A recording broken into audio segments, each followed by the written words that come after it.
صلی علی رسولنا صلی علی محمد صلی علی رسولنا صلی علی محمد صلی علی محمد صلی علی محمد صلی علی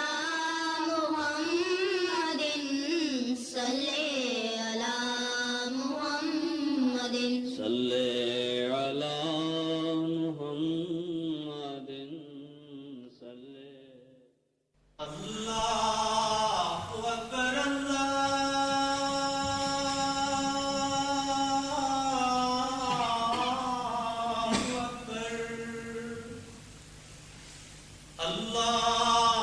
اکبر اللہ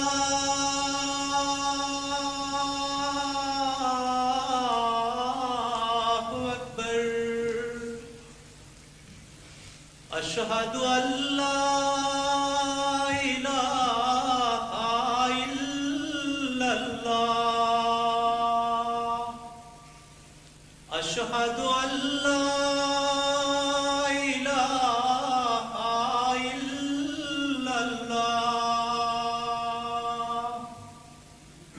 اشہد ان محمد رسول اللہ اشہد ان محمد رسول اللہ حی علی الصلاة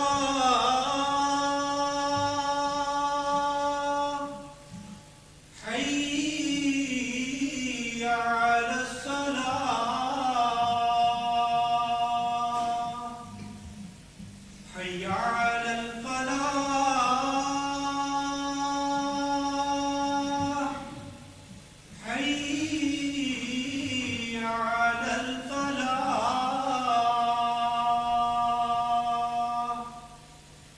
اللہ اکبر اللہ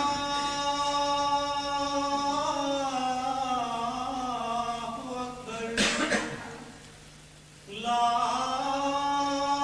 الہ الا اللہ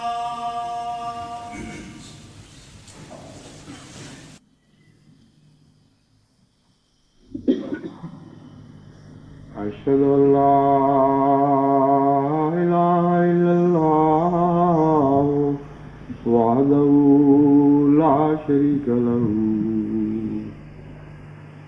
وأشهد أن محمدا عبده ورسوله أما بعد فأعوذ بالله من الشيطان الرجيم بسم الله الرحمن الرحيم الحمد لله رب العالمين الرحمن الرحيم مالك يوم الدين إياك نعبد وإياك نستعين اهدنا الصراط المستقيم صراط الذين أنعمت عليهم غير المغضوب عليهم ولا الضالين گزشتہ جمعے سے قناعت کا مضمون بیان کرتے ہوئے میں نے یہ گزارش کی تھی کہ قناعت کا فقدان انسان کو شرک کی طرف لے جاتا ہے۔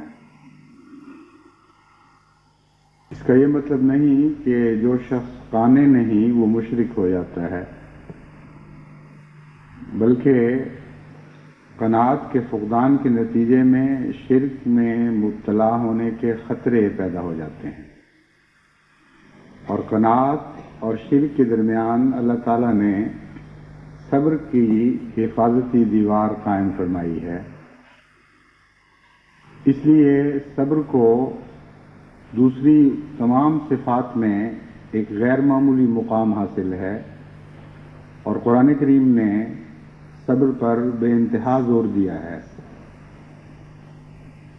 ان کا آپس میں کیا تعلق ہے، اس سلسلے میں میں اس مضمون کو کچھ مزید واضح کرنا چاہتا ہوں۔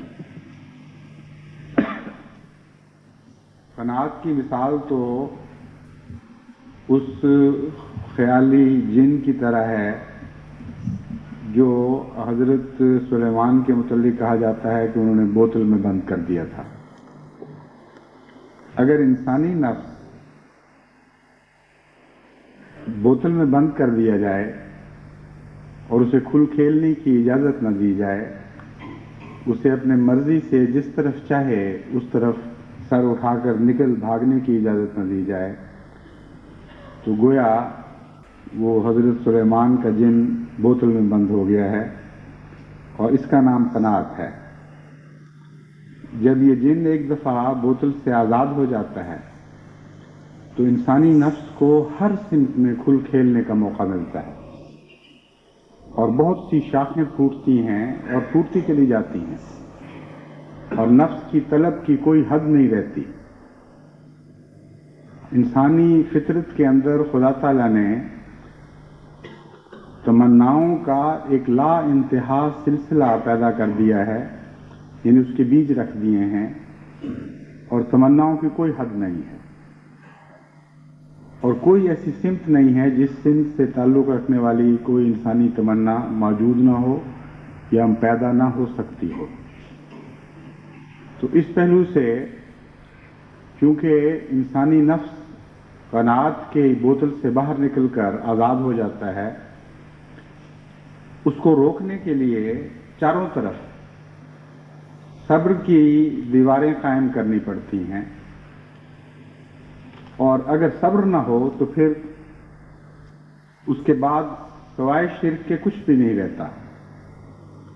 یعنی لازماً انسان کی ہر تمنا انسان کو اگر کلیتاً آزاد ہو جائے اور صبر نے اس کو روکا نہ ہوا ہو تو وہ شرک کی طرف لے جائے گی۔ بوتل کا جن کہتے ہیں جب آزاد بھی ہو جائے تو بعض وظائف سے بعض لوگ اس کو قابو کر لیا کرتے ہیں۔ چنانچہ ایک زمانہ ایسا تھا جبکہ مسلمان علماء میں بکثرت اس بات کا چرچا ہوا کرتا تھا کہ کوئی ایسا وظیفہ معلوم ہو کہ کون سا وہ وظیفہ ہے جس سے ہم بوتل کا جن قابو کر لیں، اور جنوں کے قابو کرنے کا مضمون پھر بڑھتے بڑھتے ایک آزاد نفس کی طرح خود اپنی ذات میں شاخیں نکالنے لگا۔ شروع تو اس سے ہوا تھا کہ حضرت سلیمان کا جن جب آزاد ہوا تو اس کو قابو کرنے کے لیے کچھ وظیفے ہیں، ان وظیفوں کی تلاش کی جائے، اور اس کے بعد پھر ایک جن نہیں رہا، 1000 سمتوں میں 1000 جن پیدا ہو گئے۔ ہر انسانی خواہش سے تعلق رکھنے والا ایک جن بن گیا، اور مختلف وظائف ایجاد ہونے شروع ہوئے کہ ہم ان جنوں کو قابو کریں۔ امر واقعہ یہ ہے کہ اللہ تعالیٰ نے جن کو قابو کرنے کا ایک ہی وظیفہ بیان فرمایا ہے، وہ صبر ہے۔ اگر انسان کو صبر کا سلیقہ آ جائے اور صبر کا مضمون سمجھ آ جائے تو پھر انسانی نفس کے آزاد شدہ ہر قسم کے جن انسان کے قابو آ سکتے ہیں۔ اس مضمون کو مزید کھولتے ہوئے میں آپ کے سامنے صبر کے چند پہلو رکھنا چاہتا ہوں۔ حرص و ہوا جیسا کہ میں نے بیان کیا ہے، جب وہ آزاد ہو تو جہاں بھی آپ نے اس کو کھلی آزادی دی وہاں لازماً آپ کو خدا سے دور اور شیطان کے قبضے میں لے جائے گی۔ کوئی آرزو ہو، کوئی تمنا ہو، جس حد تک بھی آپ اس پر غور کریں گے، جب تک آپ اس کو سنبھالنے کی استطاعت نہیں رکھتے، اس وقت تک وہ تمنا لازماً آپ کو کسی ایسے گناہ میں ملوث کرے گی جو غیر اللہ کے سامنے جھکنے پر آپ کو مجبور کر رہا ہوگا۔ وہ آرزو جو خدا کے بنائے ہوئے قوانین اور اس کی ہدایت کے تابع پوری نہیں ہو سکتی،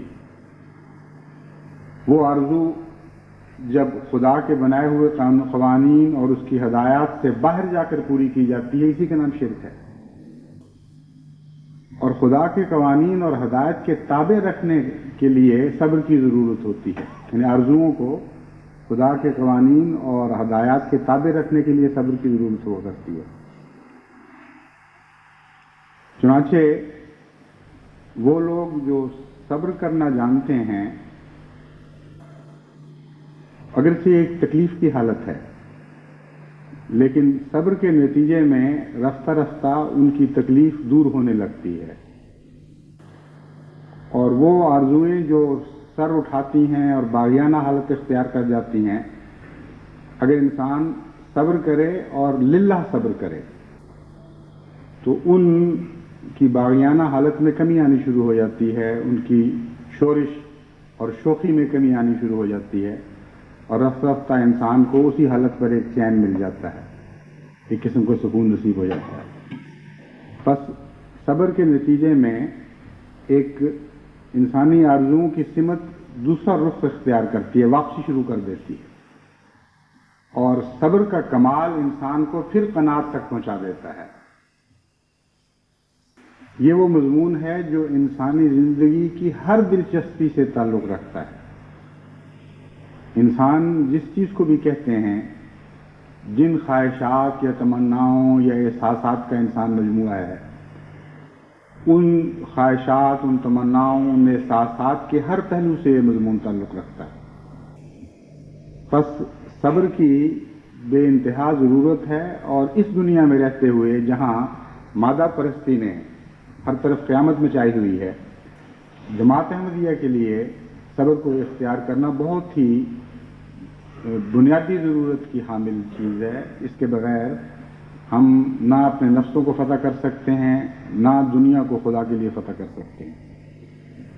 لیکن جیسا کہ میں نے ابھی گزارش کی تھی، صبر کے ساتھ للہ کا لفظ جوڑنا ضروری ہے۔ ایک صبر ہوا کرتا ہے بغیر خدا کے، اور ایک صبر ہوا کرتا ہے خدا کے ساتھ اور خدا کی خاطر۔ ان دونوں صبروں میں فرق ہے۔ بعض جانور بھی صبر کرنا جانتے ہیں، لیکن وہ کوئی روحانی صفت نہیں۔ چنانچہ بعض ایسے جانور ہیں جو ہائبرنیٹ ہو جاتے ہیں، یعنی سردیوں میں جب ان کو کوئی غذا میسر نہیں آتی تو وہ صبر کی اتنی غیر معمولی طاقت رکھتے ہیں کہ اپنے جسم کے اندرونی نظام کو ایک غیر شعوری طور پر یہ حکم دے دیتے ہیں، یا کچھ شعوری طور پر پہلے دیتے ہوں گے، پھر رفتہ رفتہ اللہ تعالیٰ نے ان کی استطاعت کو بڑھا دیا، مگر بہرحال آخر پہ پہنچ کر یہ غیر شعوری صورت بن جاتی ہے، یعنی ان کا نفس خود ان کے اپنی ذات پر، اپنی خواہشات پر، اپنے خون کی گردش پر، اپنے دل کی دھڑکن پر پابندیاں لگا دیتا ہے کہ ٹھیک ہے تم بھی زندہ ہو، لیکن حالات ایسے ہیں کہ تمہاری زندہ رہنے کی تمام صلاحیتیں اس وقت کارگر نہیں ہو سکتی، اس لیے خود اپنی خاطر اپنے اوپر صبر کے پہرے بٹھاؤ اور ہر خواہش کو کم کر دو، ہر زندگی کی علامت کو کم کر دو۔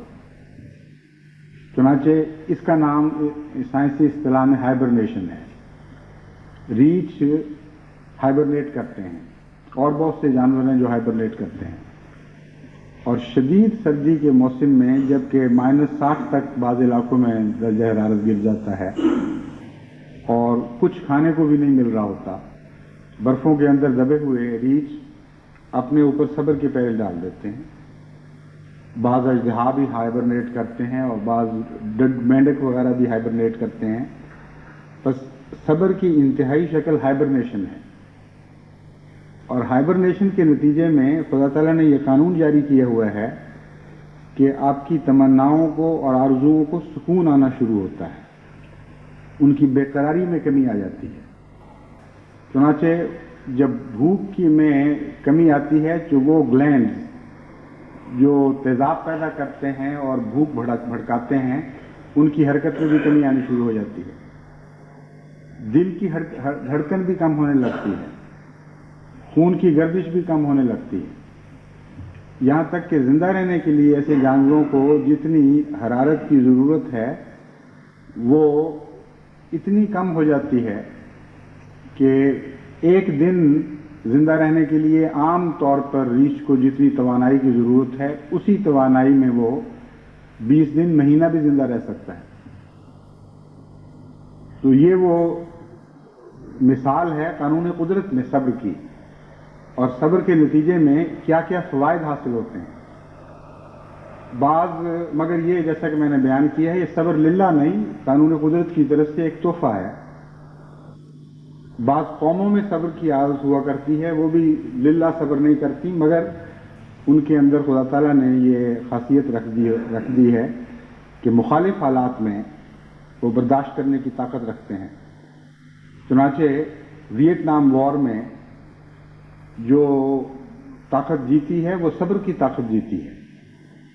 امریکہ کی عظیم الشان مادی قوت کے مقابل پر ویتنامی قوم کی صبر کی طاقت تھی، اور ان کے پاس کچھ بھی نہیں تھا.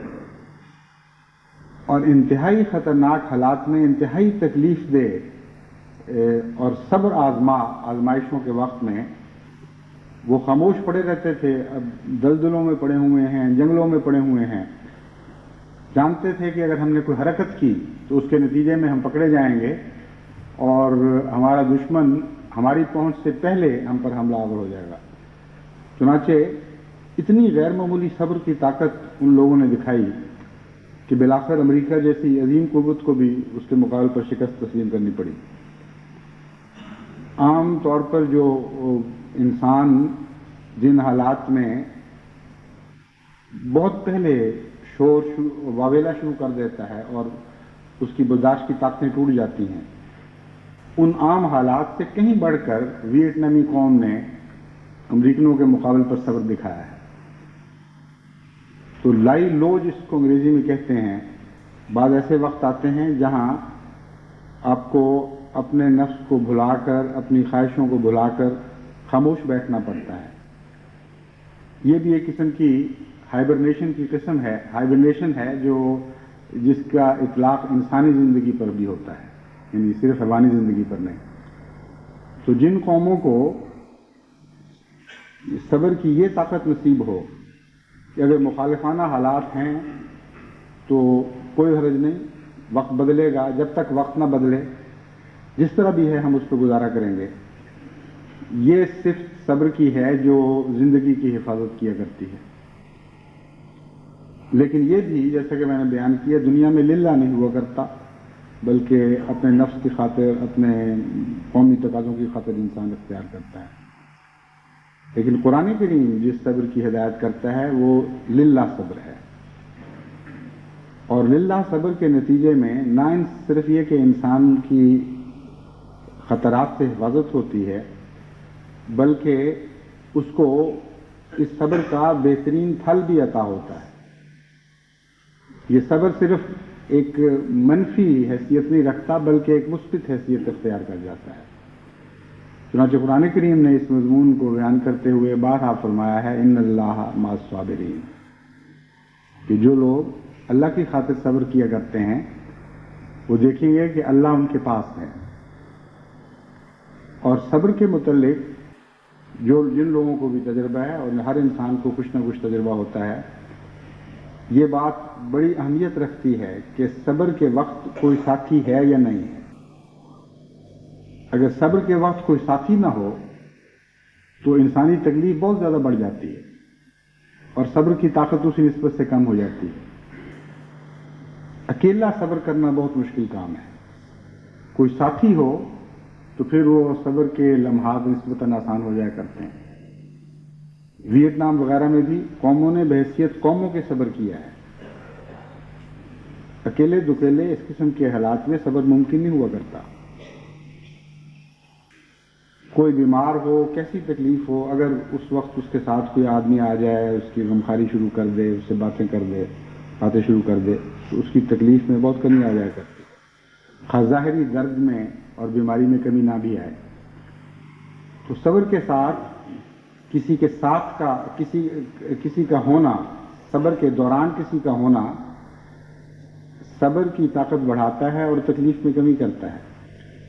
تو اللہ تعالیٰ نے مومن سے یہ وعدہ فرمایا ہے کہ اگر تو صبر کرے اور میری خاطر صبر کرے تو میں تجھے یقین دلاتا ہوں کہ صبر کے وقت تو مجھے اپنے ساتھ پائے گا۔ اس کے نتیجے میں ہمیں کچھ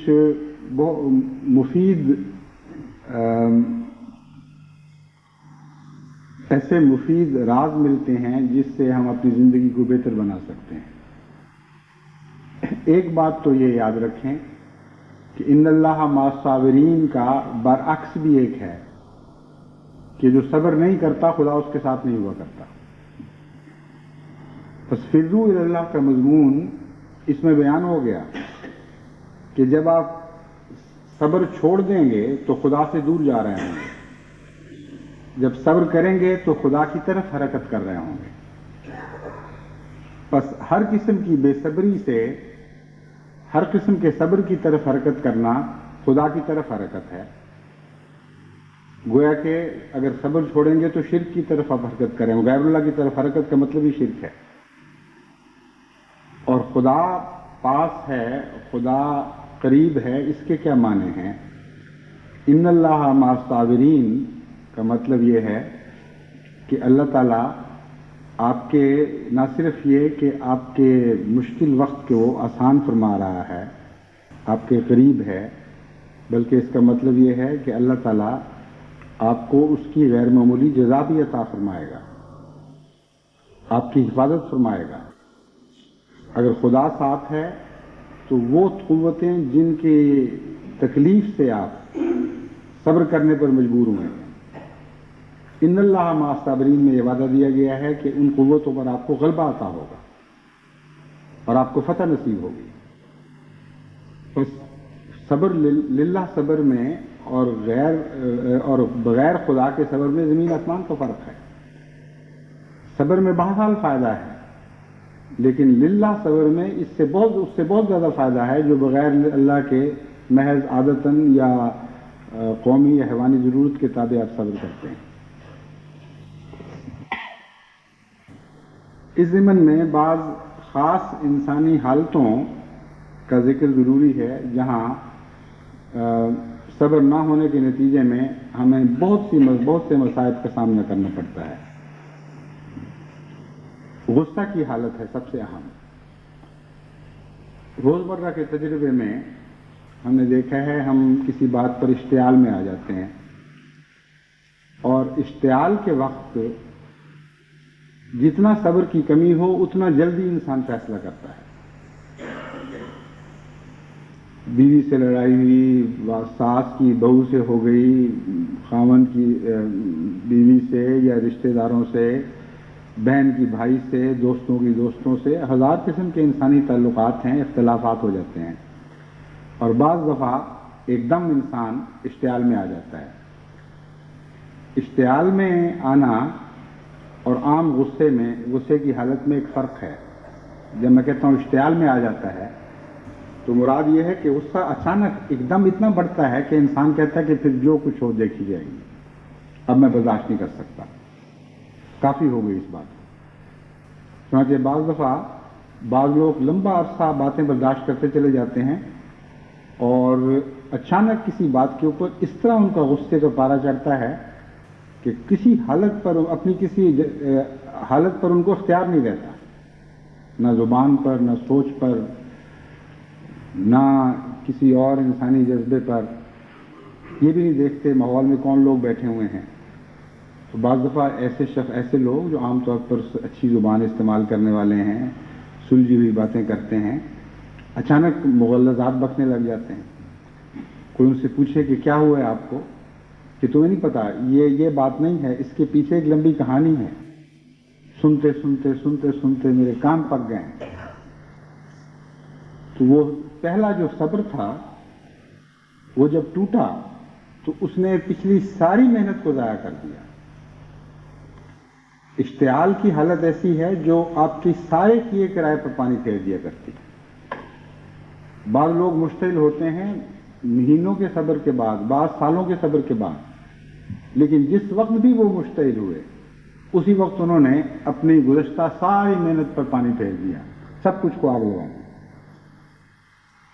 بس اشتعال کے وقت صبر بہت ہی زیادہ ضروری ہے، کیونکہ یہ ایک وقتی نقصان نہیں پہنچا رہا بلکہ آپ کی ایک لمبی محنت کو ضائع کر رہا ہے۔ تبھی حضرت اقدس محمد مصطفیٰ صلی اللہ علیہ وآلہ وسلم نے اشتعال کی حالت سے متنبہ فرمایا اور فرمایا کہ جب تمہیں غصہ آئے تو ٹھہر جایا کرو، بات کرنے سے پہلے اپنے اوپر ضبط کرنے کی کوشش کرو، استغفار کرو، لاحول پڑھو اور پانی پی کے کچھ غصہ بجھانے کی کوشش کرو، بیٹھ جایا کرو اگر اس سے بھی غصہ دور نہ ہو، لیٹ جایا کرو اگر بیٹھنے سے بھی غصہ دور نہ ہو، اور کوئی حرکت ایسی نہ کرو اس وقت جس کے نتیجے میں بعد میں تمہیں پچھتانا پڑے۔ جیسا کہ میں نے بیان کیا ہے، اشتعال کی حالت کیونکہ انسان سے ضبط کی طاقت دور کر دیتی ہے، اور مزاح مزاح والی ایک کیفیت پیدا ہو جاتی ہے، جو کچھ ہوگا دیکھا جائے گا، نہ مزاح نہیں، جو بھی گزر جائے گی، جس کا کہا جاتا ہے دیکھی جائے گی، اب ہمیں کوئی پرواہ نہیں، عواقب سے انسان بے خبر ہو جاتا ہے۔ ایسی حالت میں خدا تعالیٰ سے بھی بغاوت پیدا ہو جاتی ہے، اور انسان کے بعض لوگ کہہ دیتے ہیں اچھا پھر ٹھیک ہے، اگر جہنم ہے تو جہنم میں سے، اب ہمیں کوئی پرواہ نہیں۔ وہ وقتی غصہ بعض دفعہ ایسے خوفناک نتائج پیدا کرتا ہے کہ ساری عمر انسان اس کے اوپر استغفار کرے تب بھی اس گناہ کا داغ نہیں دھلتا۔ پاکستان میں کئی ایسے واقعات ہوتے رہتے ہیں۔ ایک لڑکے نے اشتعال کی حالت میں اپنی بہن کو قتل کیا، اپنے بھائی کو قتل کیا، اپنے باپ پر حملہ آور ہوا، اور اب وہ پھانسی کی کوٹری میں منتظر پڑا ہے۔ پتہ نہیں کب اس کو پھانسی ہوئی بھی ہے یا نہیں، لیکن اس قید کی حالت سے اس کے مجھے بھی خط آتے رہے، اور ایک مسلسل جہنم میں مبتلا ہے۔ لیکن کوئی نہیں کہہ سکتا کہ وہ جہنم صرف یہیں تک محدود رہے گی یا آگے تک بھی جائے گی، اللہ بہتر جانتا ہے۔ لیکن وہ وقت ایسا تھا ایک چند لمحوں کا جس میں اشتعال نے ہر اس ضبط کے پہرے کو توڑ دیا جو خدا تعالیٰ کی طرف سے انسان کو مختلف قسم کے خطرات اور مصائب سے بچانے کے لیے عطا ہوئے ہوتے ہیں۔ اللہ تعالیٰ نے ہماری ہر حالت کے اوپر کچھ پہرے دار عطا فرمائے ہوئے ہیں، اور وہ ہماری حفاظت کرتے ہیں۔ صبر ٹوٹنے سے اچانک یوں معلوم ہوتا ہے جیسے سارا حفاظتی نظام ٹوٹ گیا ہے۔ انسانی آرزوؤں اور تمناؤں اور خواہشات اور جن چیزوں سے بھی انسان بنا ہوا ہے، ان کی ہر سمت میں، ان کی ہر سڑک پر جہاں سے وہ چیزیں گزرتی ہیں، ان کو خدا تعالیٰ نے پہرے دار مقرر فرمائے ہوئے ہیں، اور یہ پہرے دار ہیں جو صبر کے نظام کے تابع کام کر رہے ہیں۔ اور جب صبر ٹوٹتا ہے تو سارا دفاعی نظام درمبرن ہو جاتا ہے۔ اشتعال کی حالت میں صبر بہت ہی زیادہ ضروری ہے، کیونکہ میں نے دیکھا ہے کہ اکثر جو مجھے خاندانی اور نجی جھگڑوں میں شکایتیں ملتی ہیں اور تکلیفوں کی اطلاعیں ملتی ہیں، ان کی بنیاد اشتعال پر ہوا کرتی ہے۔ اشتعال تو انسان کو پیدا ہو جاتا ہے، بعض دفعہ غصہ تو پیدا ہو جاتا ہے، لیکن جب وہ انسان مشتعل ہو جائے اور اختیار نہ رہے اپنے اوپر، اس کے نتیجے میں جو اس کے منہ سے باتیں نکلتی ہیں یا جو حرکتیں اس سے سرزد ہوتی ہیں، وہ اپنا دائمی اثر پیچھے چھوڑ جایا کرتی ہیں۔ چنانچہ کئی دفعہ بعض خاندانوں کو سمجھاتے ہوئے انہوں نے کہا جی یہ تو ہو گیا، لیکن فلاں وقت اس نے جو میری ماں کے متعلق یہ بات کہی اب میں اس کو نہیں بھول سکتا. ایسی کڑوی بات ہے کہ میں اس کے ساتھ زندہ نہیں رہ سکتا کہ وہ بات بھی رہے اسی جگہ اور یہ عورت بھی میرے ساتھ رہے اسی طرح, یا یہ خاوند بھی میرے ساتھ رہے اور یہ بات بھی میرے ساتھ رہے. وہ بات ایسی تلخ ہے جو ہمیشہ کے لیے اس کے دل میں کس گھولتی رہتی ہے, اور بعض دفعہ ایسی باتیں سامنے آتی ہیں جس کے نتیجے میں انسان سمجھتا ہے کہ کسی حد تک یہ شخص مجبور ہو چکا ہے. اور بات کیا تھی؟ بس ایک اشتعال کی حالت تھی. تو صبر کا مضمون بہت ہی وسیع ہے اور انسانی زندگی کے ہر پہلو سے تعلق رکھتا ہے, اور صبر سے باہر پھر شرک ہے, یعنی غیر اللہ کی طرف حرکت کرنا ہے. اگر انسان اشتعال پر صبر کر جائے اور حضرت اقدس محمد مصطفیٰ صلی اللہ علیہ وآلہ وسلم کی نصیحت کو سامنے رکھتے ہوئے کچھ دیر گزار لیں, تو وہ جو وقت آتا ہے دھماکے کا وہ یکساں نہیں رہا کرتا. کچھ دیر کے بعد اس کو سکون ملنا شروع ہو جاتا ہے. جیسا کہ میں نے بیان کیا تھا, صبر رفتہ رفتہ قناعت کی طرف لے کے جاتا ہے, لیکن صبر کے مضمون کا وقت سے تعلق ہے. صبر کو وقت چاہیے. جب آپ صبر کو وقت نہیں دیں گے تو پھر دھماکہ پیدا ہو جائے گا. ہائی بلڈ پریشر ہو, انسان اس کے ساتھ 20 سال تک زندہ رہتا ہے, لیکن جب وہ بلڈ پریشر مشتعل ہو کر انسانی دماغ کی رگ پھاڑ دے پھر تو اس کے لیے کوئی امید باقی نہیں رہتی, اور اگر رہے گا بھی تو مفلوج کی طرح زندہ رہے گا, کسی بنیادی انسانی طاقت سے محروم ہو کر زندہ رہے گا. اس لیے اشتعال ویسی چیز ہے جیسے بلڈ پریشر کا پارا اچانک چڑھے اور انسانی کسی ویل پر یا دماغ کی کسی رگ پر حملہ کرنے پر آمادہ ہو جائے. اگر اس وقت آپ اس کو روک لیں تو پھر رفتہ رفتہ وہ کم ہونا شروع ہو جائے گا, اور پھر وہ خطرے کا وقت ٹل جائے گا, اور پھر آپ کی زندگی نارمل طریقے پر بسر ہو سکتی ہے. اس لیے جماعت احمدیہ کو اشتعال پر قابو کرنے کی بہت زیادہ ضرورت ہے, خصوصاً اس لیے کہ جن اشتعالات کا ہمیں سامنا کرنا پڑتا ہے ان اشتعالات میں بعض ایسے بھی ہیں جو عام دنیاوی تجربے سے بڑھ کر ہیں. مثلاً ماں باپ سے انسان کو محبت ہوتی ہے, اور اتنی محبت ہوتی ہے کہ بعض دفعہ اپنی ذات کے خلاف انسان باتیں برداشت کر لیتا ہے, ماں باپ کے خلاف نہیں کر سکتا. بعض ماؤں کو بچوں سے ایسا پیار ہوتا ہے کہ دوسروں کے اوپر بات برداشت کر لیں گی, خامن پر کر لیں گی, اپنے اوپر کر لیں گی, مگر بچوں پر کہیں بھی بات برداشت نہیں کر سکتے. اسی طرح الہی تعلقات میں بھی بعض مقامات ایسے ہوتے ہیں کہ جن پر انسان بات برداشت نہیں کر سکتا. حضرت مسیح موعود علیہ السلام کے زمانے میں ایک مرتبہ ایک گستاخ شخص حضرت مسیح موعود علیہ السلام کے پاس حاضر ہوا اور نہایت بدتمیزی کی باتیں شروع کی. حضرت مسیح موعود علیہ السلام نے تو پورے زبر اور صبر کا نمونہ دکھایا, لیکن حضرت صاحبزادہ عبداللطیف صاحب شہید بار بار بے قابو ہوتے تھے. اس لیے نہیں کہ ان میں صبر نہیں تھا, اس لیے کہ اپنے اوپر وہ یہ باتیں برداشت کر سکتے تھے, حضرت مسیح موعود علیہ السلام کے متعلق نہیں کر سکتے تھے. ایک اور شخص کے متعلق یہ واقعہ آتا ہے, ایک صحابی کے متعلق. حضرت مسیح موعود علیہ السلام نے جب اس کو سمجھایا کہ میں نے سنا ہے کہ تم نے اشتعال میں آ کر کسی دشمن کو, کسی معاند کو بہت سخت لفظ کہے ہیں, تو تمہیں صبر کرنا چاہیے. اس کے جواب میں اس نے کہا کہ میرے آقا میں جانتا ہوں اس مضمون کو, یعنی یہ الفاظ نہیں مگر اس قسم کی باتیں اس نے پیش کی, لیکن آپ مجھے تو صبر کی تلقین کرتے ہیں کہ جب آپ کے متعلق کوئی بات ہو تو میں صبر کروں, لیکن جب حضرت محمد مصطفیٰ صلی اللہ علیہ وسلم پر کوئی حملہ کرتا ہے آپ کا صبر ٹوٹ جاتا ہے, آپ برداشت نہیں کر سکتے. تو میرا بھی یہی حال ہے, آپ کی محبت اتنی غالب ہے میرے دل کے اوپر کہ جب میں آپ کے اوپر کوئی حملہ کرتا ہے تو مجھ سے برداشت نہیں ہوتا. تو اس لیے بعض ایسے حالات ہوتے ہیں جماعت کے اوپر بھی جن میں انسانی عام دنیاوی تعلقات سے بڑھ کر آزمائش پڑتی ہے، اور بعض وقت ایک انسان کا صبر نہ کرنا ساری جماعت کو مصیبت میں مبتلا کر سکتا ہے۔ کسی ایک وقت میں کسی مقام پر کسی شخص نے حضرت مسیح موعود علیہ السلام کے متعلق نہایت ہی غلیظ اور خبیثانہ زبان استعمال کی۔ بعض لوگ کہتے ہیں کہ ٹھیک ہے، میری قربانی کا وقت ہے، مجھے ذبح کر دیں، اب میں برداشت نہیں کروں گا۔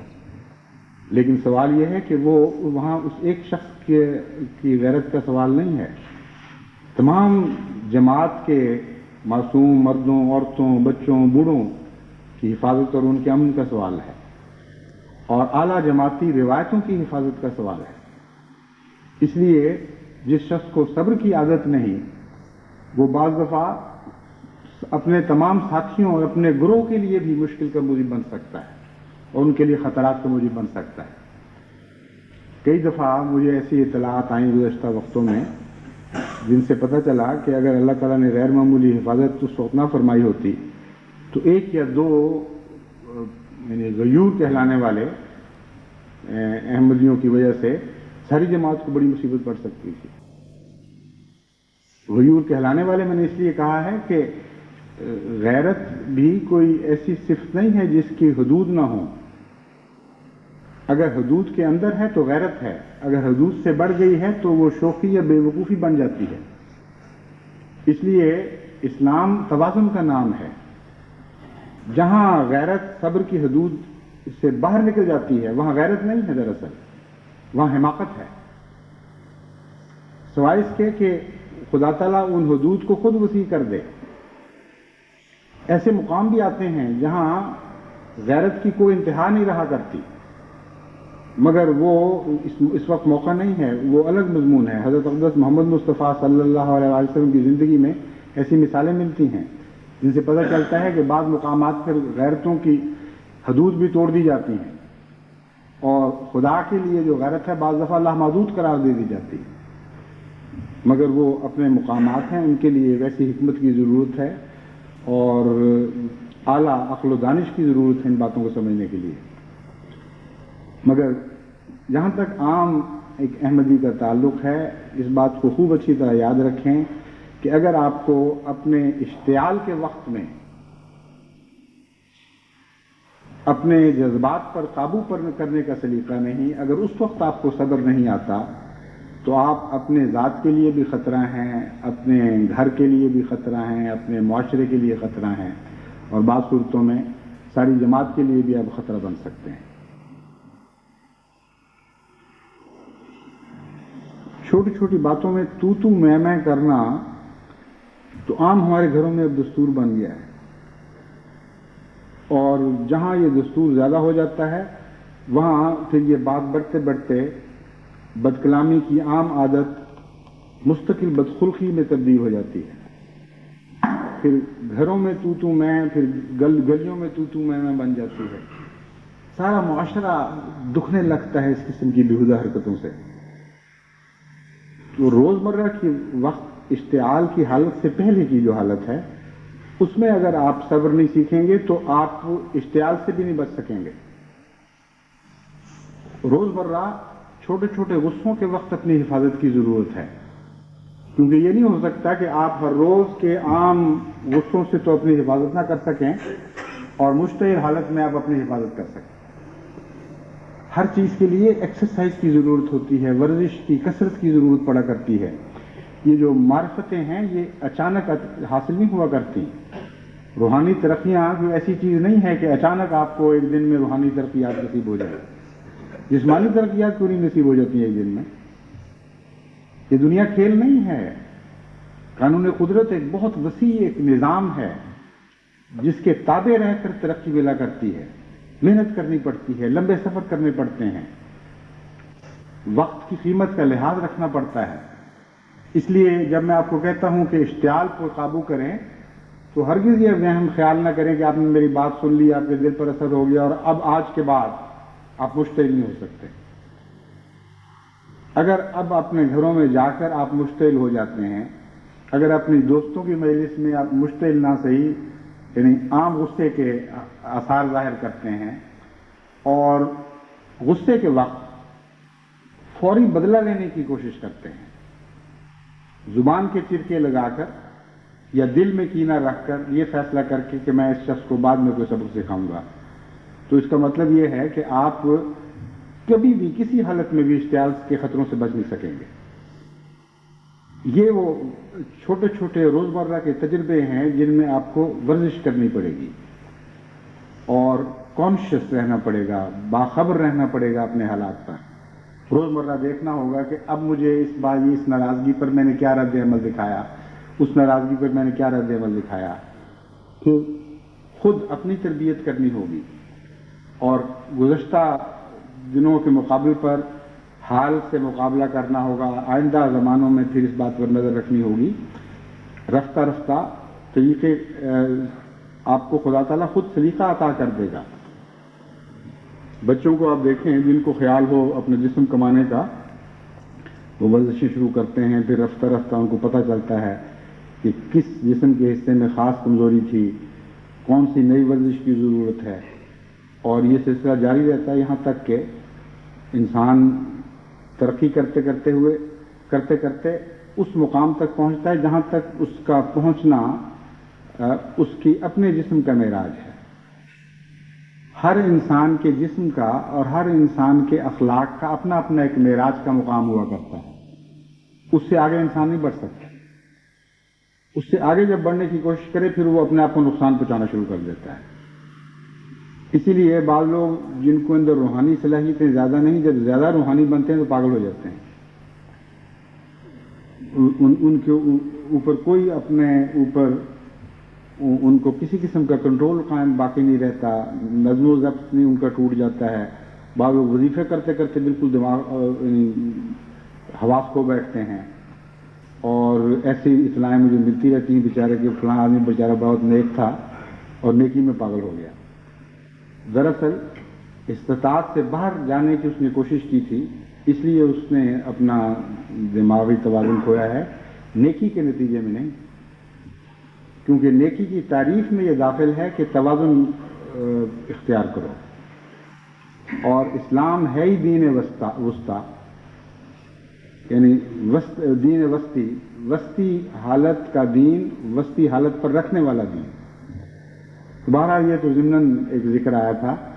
میں آپ کو یہ بتا رہا تھا کہ غصے کے اوپر ضبط کرنے کی کوشش آپ روزمرہ اپنے گھروں میں شروع کریں، اپنے دوستوں کے تعلقات میں شروع کریں، اپنے دفتری تعلقات میں شروع کریں، اور رفتہ رفتہ آپ دیکھیں گے کہ آپ کے اندر سے ایک نیا زیادہ طاقتور، زیادہ عظیم وجود پیدا ہونا شروع ہو گیا ہے.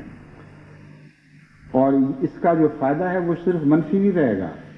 یعنی یہ نہیں ہوگا کہ آپ پھر مشتعل ہو کے کوئی ایسی بات نہ کر سکیں گے جس سے آپ کی ساری زندگی کی محنتیں ضائع ہو جائیں، ہمیشہ کے لیے اپنے آپ کو ہلاک کرنے والے بنیں.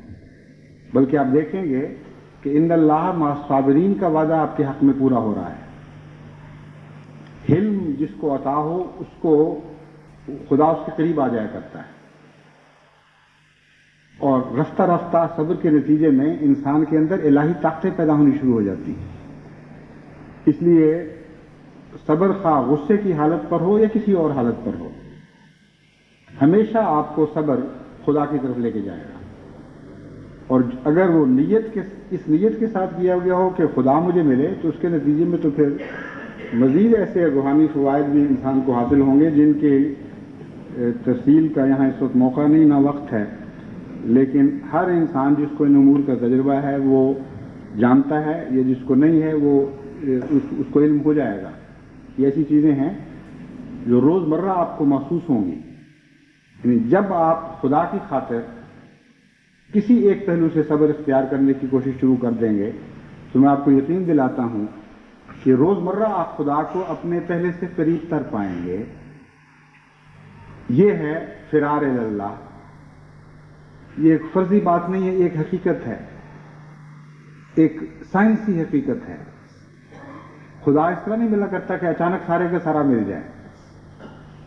خدا لا محدود ہے، آپ محدود ہیں.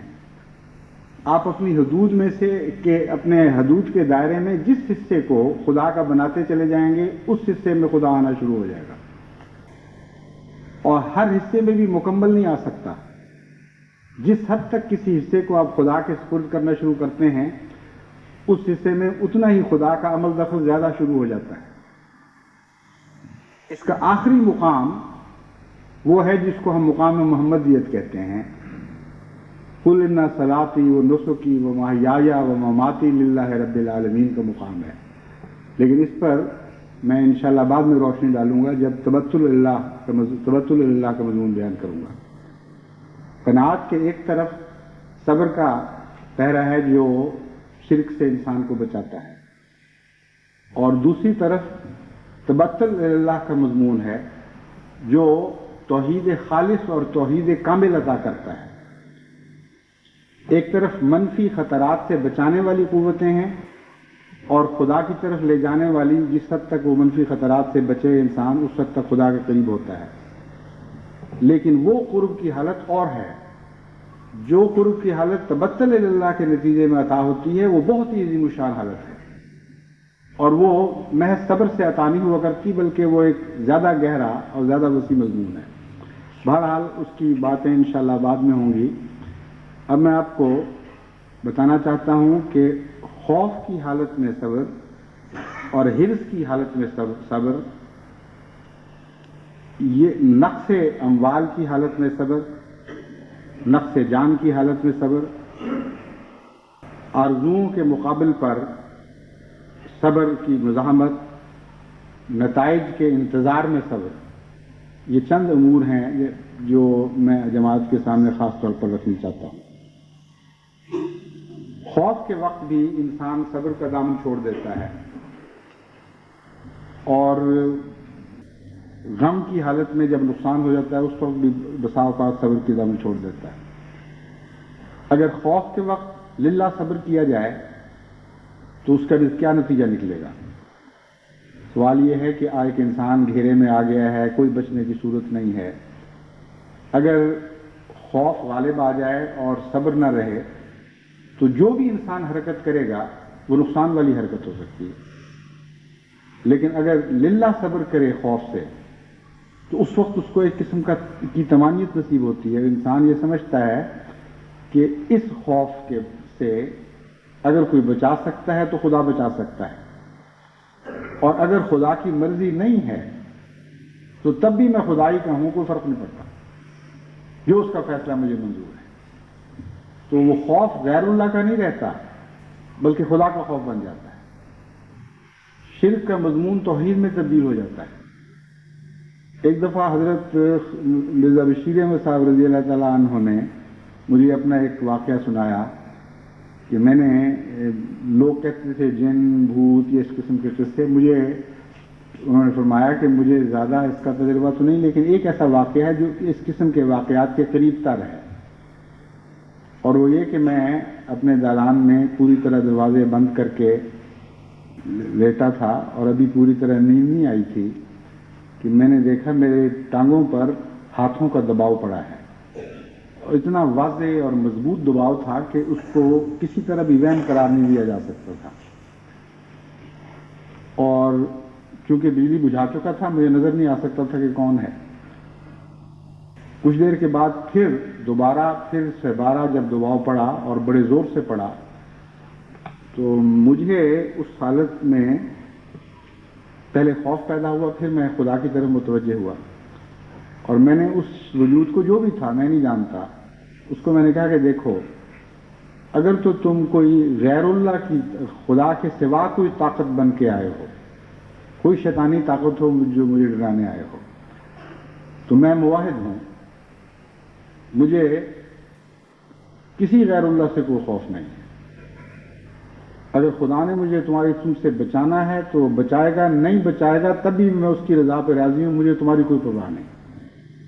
اور اگر تم خدا کی طرف سے آئے ہو تو پھر کرو جو کرنا ہے، میں کون ہوتا ہوں روک ڈالنے والا. میں نے کہا یہ الفاظ میں نے بلند آواز میں ادا کیے اور اچانک وہ دباؤ ہٹا، اور اس کے بعد پھر کبھی مجھے اس قسم کا تجربہ اس جگہ نہیں ہوا اور نہ کبھی کوئی خوف پیدا ہوا. یہ ہے وہ مضمون جو خوف کے وقت صبر یعنی للہ صبر کے نتیجے میں پیدا ہوتا ہے، اگر آپ خوف سے اللہ کی خاطر صبر کرتے ہیں تو لازماً آپ کو ایک اندرونی عرفان نصیب ہوگا. آپ یہ محسوس کریں گے کہ یہ خوف اگر غالب آ جائے تو میں کچھ نہیں کر سکتا، مگر میں اللہ کی خاطر اس خوف کو اپنے نفس پر، اپنی روح پر غالب نہیں آنے دوں گا.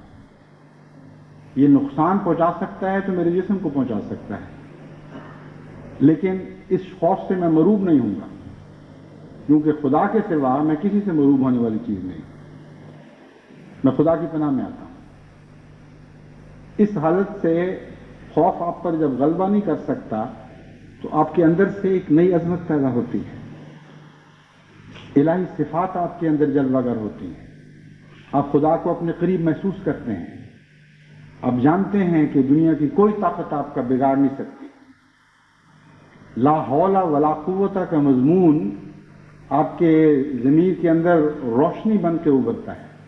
یعنی صرف ایک ورد نہیں ہے جو زبان پر جاری ہو، اس کی روشنی آپ اپنے ضمیر کے اندر محسوس کرتے ہیں کہ کوئی خوف خدا کے سوا ہے ہی نہیں، اور اگر کوئی قوت ہے تو صرف خدا کی قوت ہے. اس کے نتیجے میں آپ پھر ان اللہ مع الصابرین کا وعدہ پورا ہوتے ہوئے دیکھیں گے. پھر نقصان کے وقت کا خوف ہے، جان کا نقصان ہو یا مال کا نقصان ہو. بعض لوگ وبیلا شروع کر دیتے ہیں، بعض عورتیں ہیں روتی ہیں پیٹتی ہیں، کہتے ہیں ہمیں صبر نہیں آ سکتا. بعضوں کی بچیوں کی مائیں چلی جاتی ہیں ایسی حالت میں، ایسی نازک عمر میں، جبکہ ان کو بڑا گہرا نفسیاتی نقصان پہنچ جاتا ہے. وہ لکھتی رہتی ہیں کہ ہم اس صدمے کو بھول ہی نہیں سکتے.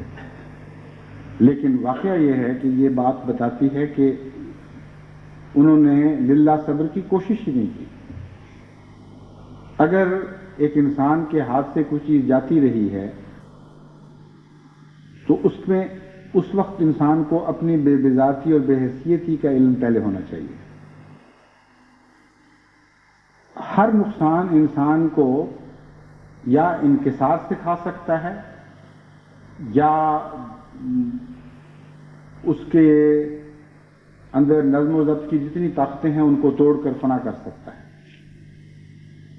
اگر نقصان انسان کو انکسار سکھاتا ہے تو یہ انکسار انسان کو خدا کی طرف لے جاتا ہے. اگر اس کے ضبط و تحمل کی طاقتوں کو توڑ کر پارا پارا کر دیتا ہے تو سوائے بربادی کے کچھ بھی پیچھے نہیں چھوڑتا. ہر ظاہری نقصان کے ساتھ ایک اندرونی نقصان کا عکس پیدا ہوا کرتا ہے. قرآن کریم ہمیں یہ سکھاتا ہے کہ اپنے ظاہری نقصان کو اپنے اندرونی نقصان میں تبدیل نہ ہونے دیں، اور یہی صبر للہ کا مطلب ہے. اگر ایک انسان کا بچہ ضائع ہو گیا، اس کا کوئی محبوب ہاتھ سے جاتا رہا، اس کے مکان کو آگ لگ گئی، اس کی بزنس ضائع ہو گئی، جو کچھ بھی ہوا ہے، جس حالت میں بھی وہ پہنچا ہے، اگر للہ صبر کرتا ہے تو اس کا مطلب یہ ہے کہ وہ یہ سوچے گا کہ جو کچھ بھی یہ تھا یہ خدا کی طرف سے تھا، اور میں اتنا بے اختیار اور بے بس انسان ہوں کہ اب مجھے پتہ چلا ہے کہ میں کچھ بھی نہیں کر سکتا تھا. جب تک یہ چیزیں میرے پاس رہیں، جب چلی گئیں تو میں ان کو روک نہیں سکا. انسان کی کیا حیثیت ہے؟ یہ چیز اس کو انکساری سکھائے گی، اور انکساری اسے خدا سے تعلق کی راہ دکھائے گی. کیونکہ انکساری کا مطلب یہ ہے کہ انسان محسوس کرے کہ میں کمزور ہوں، اور کمزوری ہمیشہ طاقتور سے تعلق قائم کرنے کا جذبہ بیدار کیا کرتی ہے. اور صبر للہ میں چونکہ اللہ ہی کا مضمون ہے، اس لیے خدا کے سوا کوئی اور خیال اس کے دل میں پیدا ہی نہیں ہو سکتا تھا. انسان کی طرف بھاگنے کی بجائے اس کا دل خدا کی طرف بھاگے گا اور خدا سے ایک تعلق قائم ہو جائے گا. اگر یہ نہ ہو تو پھر پیٹتا رہے، جو مرضی کرتا رہے، ساری زندگی اس کی عذاب میں گزرے گی. بعض عورتیں پاگل ہو جاتی ہیں صدموں کے ساتھ، گلیوں میں دیوانہ وار پھرتی رہتی ہیں. بعض لوگ سوسائٹی سے اپنے تعلقات توڑ دیتے ہیں، بعض خدا کے خلاف باتیں شروع کر دیتے ہیں کہ وہ کیسا خدا ہے جس نے یہ مصیبت ہم پر ڈال دی، اس کو ہمارے احساس کا کوئی خیال نہیں آیا. تو جب صبر ٹوٹتا ہے تو توحید ٹوٹ جاتی ہے، خدا سے تعلق ٹوٹ جاتا ہے. ہر قسم کے نقصانات کے لیے انسان اپنے وجود کو کھلا چھوڑ دیتا ہے. اس لیے فروا الی اللہ کا مطلب یہ ہے ہر وقت، ہر نقصان کے وقت، ہر خطرے کے وقت خدا کی طرف دوڑنے کی عادت ڈالو. اگر تم خدا کی طرف دوڑنے کی عادت ڈالو گے تو تمہیں اس کے نتیجے میں جو صبر نصیب ہوگا وہی ہے جو تمہاری حفاظت کرے گا. اور اگر نہیں کرو گے تو کوئی بھی پاک تبدیلی تم پیدا نہیں کر سکتے، اپنے حالات کو بہتر نہیں بنا سکتے. لیکن نقصان صرف تمہارا بیرونی نہیں رہے گا، تمہاری اندرونی دنیا بھی اجڑ جائے گی. جو کچھ تمہارے پاس ہے وہ بھی ہاتھ سے جاتا رہے گا. اس لیے صبر کو بڑے تفصیل سے سمجھنا چاہیے، بڑی تفصیل سے سمجھ کر اپنی انسانی زندگی کی ہر حالت پر اس کو صادق کرنا چاہیے، اس کا اطلاق کرنا چاہیے. اور اب اس کے بعد اب آپ دیکھیں گے، یعنی جب بھی آپ کے اوپر کوئی نہ کوئی حالت طاری ہوگی، اور روزانہ ہوتی رہتی ہے انسان پر. بعض خطرے تھوڑے ہوتے ہیں، بعض بڑے ہوتے ہیں.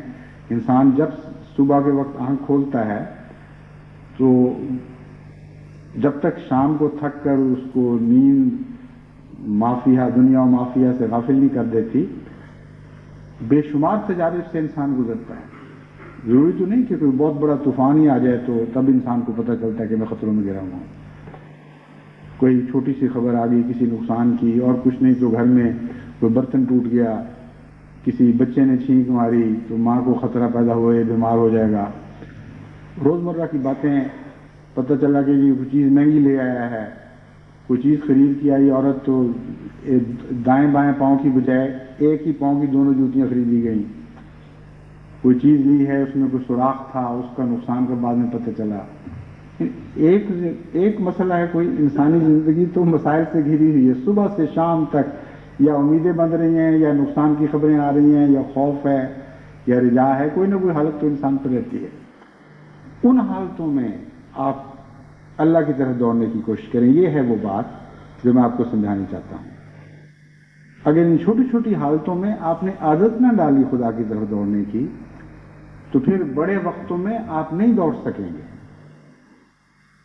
آپ نے دیکھا نہیں، جب جنگیں آیا کرتی ہیں تو حکومتوں کی طرف سے ایسی مشقیں کروائی جاتی ہیں کہ اگر ایئر ریڈ کا الارم بجے تو تم نے کن پناہ گاہوں کی طرف دوڑنا ہے.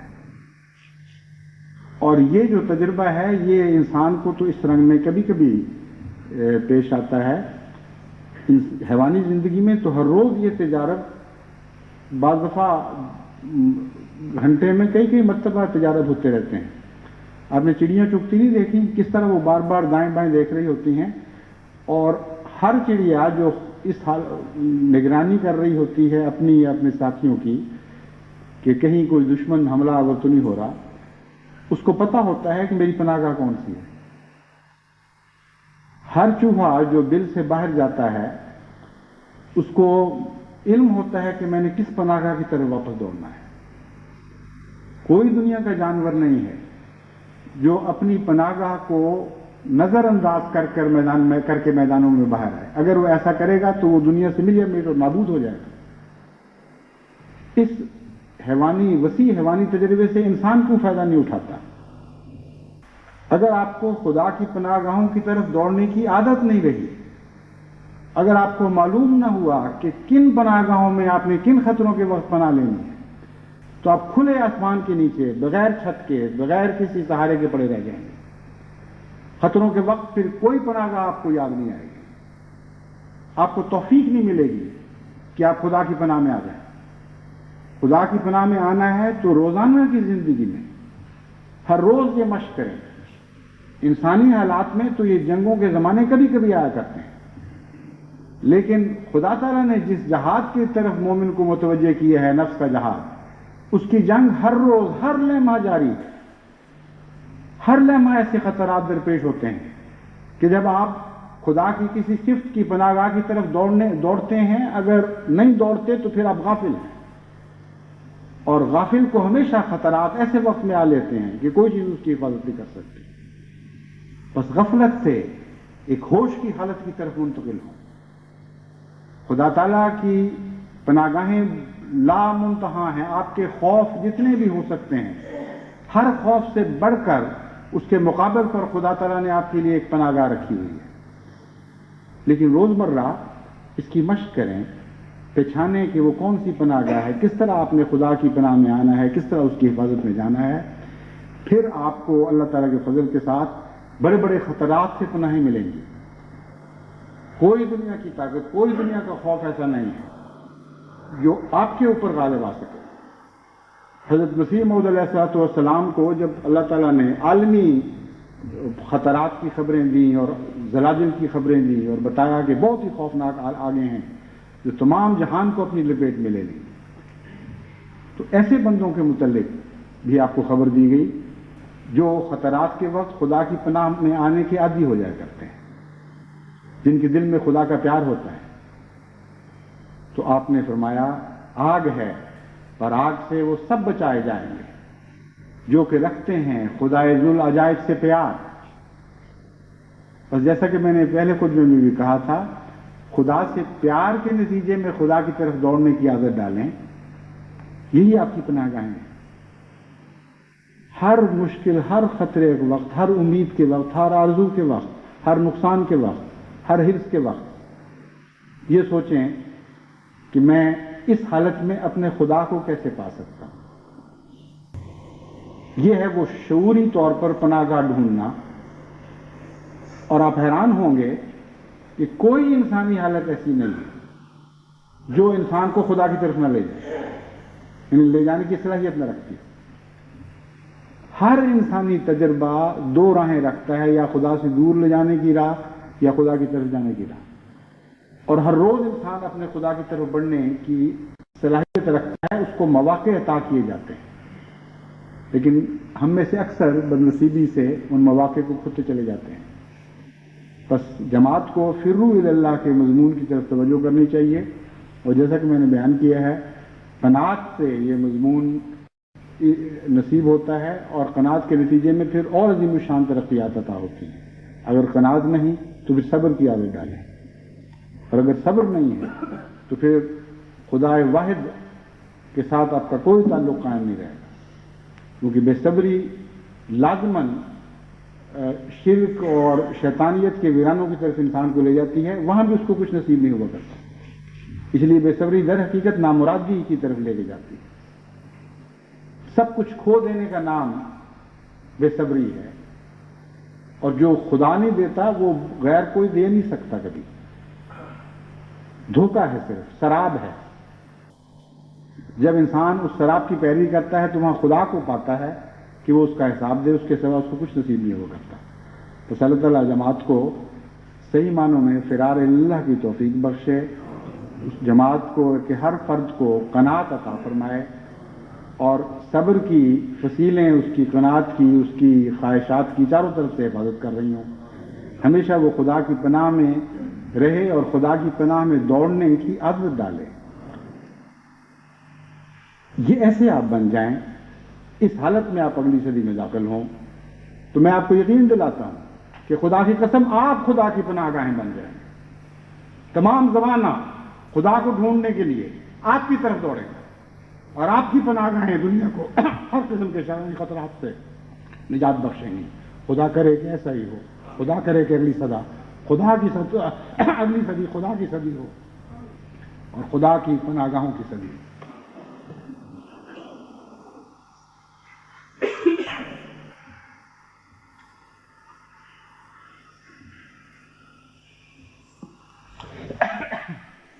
الحمدللہ نحمده ونستعینه ونستغفره ونؤمن به ونتوکل علیہ ونعوذ باللہ من شرور انفسنا ومن سیئات اعمالنا من يهده الله فلا مضل له ومن يضلل فلا هادي له ونشهد أن لا إله إلا الله وحده لا شريك له ونشهد أن محمدا عبده ورسوله. عباد اللہ رحمكم اللہ ان اللہ یامر بالعدل والإحسان وإیتاء ذی القربى وینہی عن الفحشاء والمنکر والبغی یعظکم لعلکم تذکرون. اذکروا اللہ یذکرکم وادعوہ یستجب لکم ولذکر اللہ اکبر.